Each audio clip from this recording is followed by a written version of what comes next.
ओम शांति। 31 अक्टूबर 2024। साकार बाप दादा के महावाक्य। मीठे बच्चे, ऑर्डर करो कि हे भूतों, तुम हमारे पास आ नहीं सकते। तुम उनको डराओ तो वह भाग जाएंगे। प्रश्न: ईश्वरीय नशे में रहने वाले बच्चों के जीवन की शोभा क्या है? उत्तर: सर्विस ही उनके जीवन की शोभा है। जब नशा है कि हमें ईश्वरीय लॉटरी मिली है तो सर्विस का शौक होना चाहिए, परंतु तीर तब लगेगा जब अंदर कोई भी भूत नहीं होगा। प्रश्न: शिव बाबा का बच्चा कहलाने के हकदार कौन हैं? उत्तर: जिन्हें निश्चय है कि भगवान हमारा बाप है। हम ऐसे ऊंचे ते ऊंचे बाप के बच्चे हैं। ऐसे नशे में रहने वाले लायक बच्चे ही शिव बाबा का बच्चा कहलाने के हकदार है। अगर कैरेक्टर ठीक नहीं, चलन रॉयल्टी की नहीं, तो वह शिव बाबा का बच्चा नहीं कहला सकते। ओम शांति। शिव बाबा याद है? स्वर्ग की बादशाही याद है? यहाँ जब बैठते हो तो दिमाग में आना चाहिए, हम बेहद के बाप के बच्चे हैं और नित्य बाप को याद करते हैं। याद करने बिगर हम वर्षा ले नहीं सकते। काहे का वर्षा? पवित्रता का। तो उसके लिए ऐसा पुरुषार्थ करना चाहिए। कभी भी कोई विकार की बात हमारे आगे आ नहीं सकती। सिर्फ विकार की भी बात नहीं, एक भूत नहीं परंतु कोई भी भूत आ नहीं सकता। ऐसा शुद्ध अहंकार रहना चाहिए। बहुत ऊंचे ते ऊंच भगवान के हम बच्चे भी ऊंचे ते ऊंच ठहरे ना। बातचीत चलन कैसी रॉयल होनी चाहिए। बाप चलन से समझते हैं, यह तो बिल्कुल ही वर्थ नॉट अ पेनी है। मेरा बच्चा कहलाने का भी हकदार नहीं। लौकिक बाप को भी न लायक बच्चे को देख अंदर में ऐसे होता है। यह भी बाप है। बच्चे जानते हैं बाप हमको शिक्षा दे रहे हैं, परंतु कोई कोई ऐसे हैं जो बिल्कुल समझते नहीं। बेहद का बाप हमको समझा रहे हैं। वह निश्चय नहीं, नशा नहीं। तुम बच्चों का दिमाग कितना ऊंच होना चाहिए। हम कितने ऊंच बाप के बच्चे हैं। बाप कितना समझाते हैं। अंदर में सोचो, हम कितने ऊंच ते ऊंच बाप के बच्चे हैं। हमारा कैरेक्टर कितना ऊंच होना चाहिए। जो इन देवी देवताओं की महिमा है वह हमारी होनी चाहिए। प्रजा की थोड़ी ही महिमा है। एक लक्ष्मी नारायण को ही दिखाया है, तो बच्चों को कितनी अच्छी सर्विस करनी चाहिए। इन लक्ष्मी नारायण दोनों ने यह सर्विस की है ना। दिमाग कितना ऊंचा चाहिए। कई बच्चों में तो कोई फ़र्क ही नहीं। माया से हार खा लेते हैं तो और ही जास्ती बिगड़ जाते हैं। नहीं तो अंदर में कितना नशा रहना चाहिए। हम बेहद के बाप के बच्चे हैं। बाप कहते हैं सबको मेरा परिचय देते रहो। सर्विस से ही शोभा पाएंगे, तब ही बाप की दिल पर चढ़ेंगे। बच्चा वह जो बाप की दिल पर चढ़ा हुआ हो। बाप का बच्चों पर कितना लाभ होता है। बच्चों को सिर पर चढ़ाते हैं। इतना मोह होता है, परंतु वह तो है हद का मायावी मोह। यह तो है बेहद का। ऐसा कोई बाप होगा जो बच्चों को देख खुश ना हो। माँ बाप को तो अथाह खुशी होती है। यहाँ जब बैठते हो तो समझना चाहिए बाबा हमको पढ़ाते हैं। बाबा हमारा ओबीडियंट टीचर है। बेहद के बाप ने ज़रूर कोई सर्विस की होगी, तब तो गायन है ना। कितनी वंडरफुल बात है, कितनी उनकी महिमा की जाती है। यहाँ बैठे हो तो बुद्धि में नशा रहना चाहिए। सन्यासी तो है ही निवृत्ति मार्ग वाले, उन्हों का धर्म ही अलग है। यह भी अब बाप समझाते हैं। तुम थोड़े ही जानते थे सन्यास मार्ग को। तुम तो गृहस्थ आश्रम में रहते भक्ति आदि करते थे। तुमको फिर ज्ञान मिलता है। उनको तो ज्ञान मिलने का है नहीं। तुम कितना ऊंच पढ़ते हो और बैठे कितने साधारण हो नीचे। देलवाड़ा मंदिर में भी तुम नीचे तपस्या में बैठे हो, ऊपर में वैकुंठ खड़ा है। ऊपर वैकुंठ को देख मनुष्य समझते हैं स्वर्ग ऊपर ही होता है। तो तुम बच्चों के अंदर में यह सब बातें आनी चाहिए कि यह स्कूल है, हम पढ़ रहे हैं। यहाँ चक्र लगाने जाते हो तो भी बुद्धि में यह ख्यालात चले तो बहुत मज़ा आएगा। बेहद के बाप को तो दुनिया में कोई नहीं जानते। बाप के बच्चे बनकर और बाप की बायोग्राफी को न जाने, ऐसा भुट्टू भी देखा। न जानने के कारण कह देते वह सर्वव्यापी है। भगवान को ही कह देते आपे ही पूज्य, आपे ही पुजारी। तुम बच्चों को अंदर में कितनी खुशी होनी चाहिए। हम कितने ऊंच पूज्य थे, फिर हम ही पुजारी बने हैं। जो शिव बाबा तुमको इतना ऊंच बनाते हैं, फिर ड्रामा अनुसार तुम ही उनकी पूजा शुरू करते हो। इन बातों को दुनिया थोड़ी ही जानती है कि भक्ति कब शुरू होती है। बाप तुम बच्चों को रोज़ रोज़ समझाते रहते हैं। यहाँ बैठे हो तो अंदर में खुशी होनी चाहिए ना। हमको कौन पढ़ाते हैं? भगवान आकर पढ़ाते हैं। यह तो कभी सुना भी नहीं होगा। वह तो समझते हैं गीता का भगवान श्री कृष्ण है, तो श्री कृष्ण ही पढ़ाता होगा। अच्छा, श्री कृष्ण भी समझो तो भी कितनी ऊंच अवस्था होनी चाहिए। एक किताब भी है मनुष्य मत और ईश्वरीय मत का। देवताओं को तो मत लेने की दरकार ही नहीं है। मनुष्य चाहते हैं ईश्वर की मत।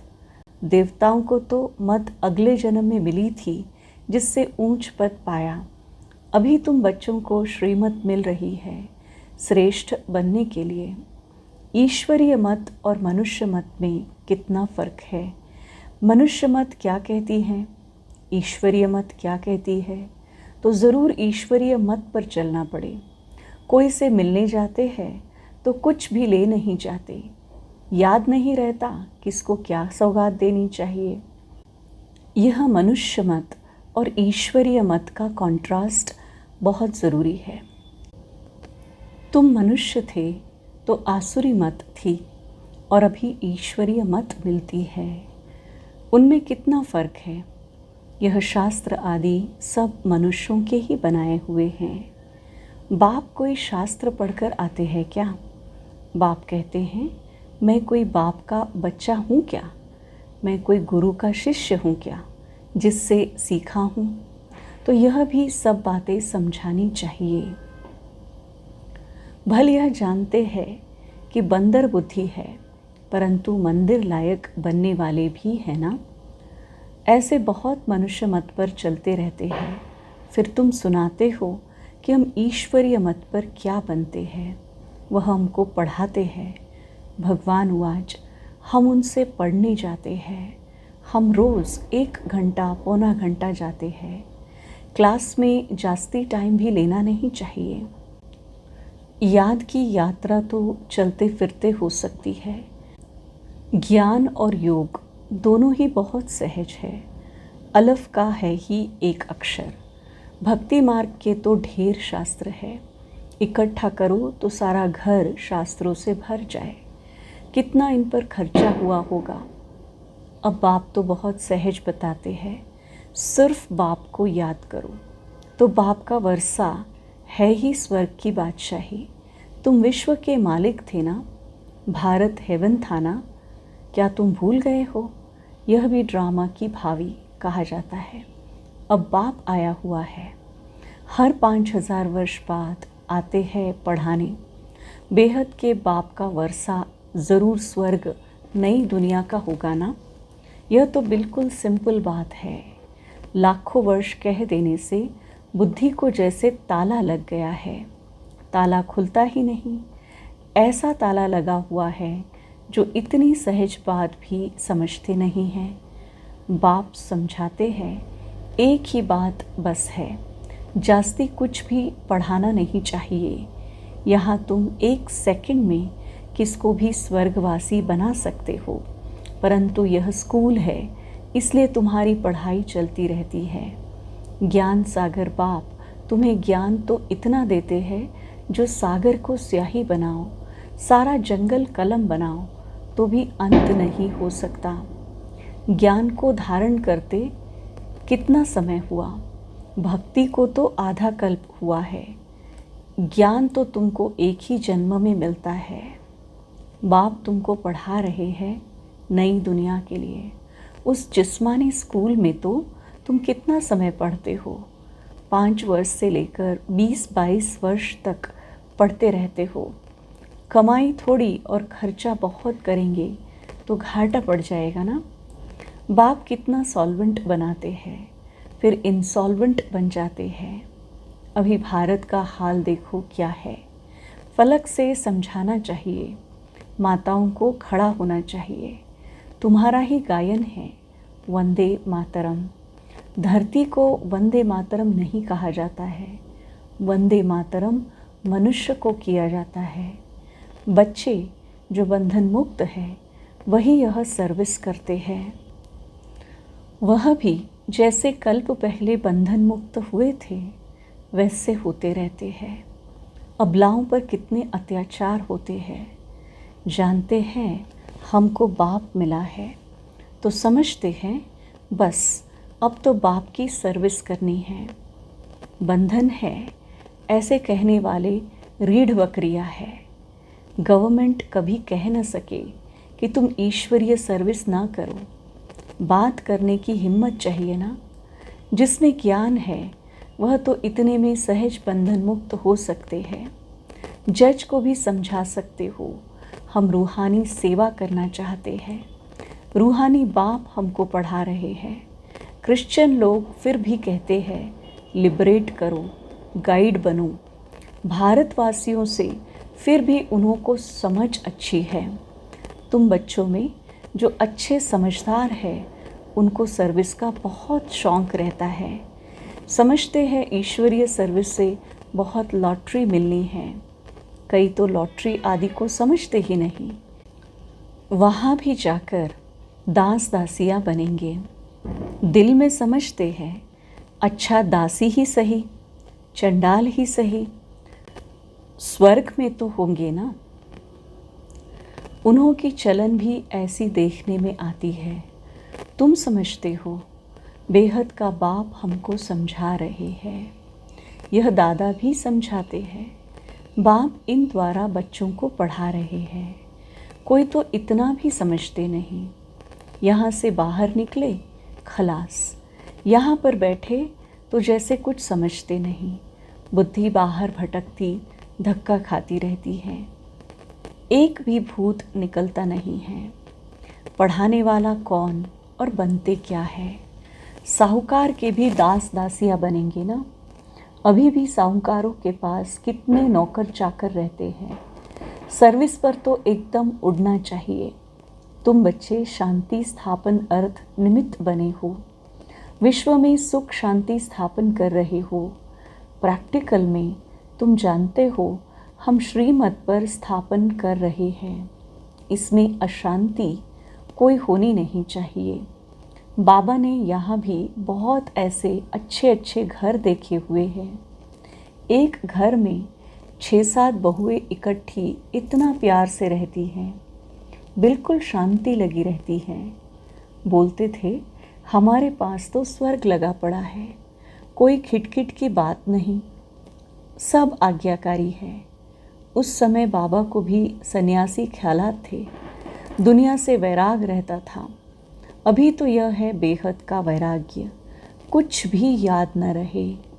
बाबा तो नाम सब भूल जाते हैं। बच्चे कहते हैं बाबा आप हमको याद करते हैं। बाबा कहते हमको तो सबको भूलना है, न विसरो न याद रहो। बेहद का वैराग्य है ना, सबको भूलना है। हम यहाँ के रहने वाले थोड़े ही हैं। बाप आया हुआ है अपना स्वर्ग का वर्षा देने। बेहद का बाप कहते हैं मुझे याद करो तो तुम विश्व के मालिक बन जाएंगे।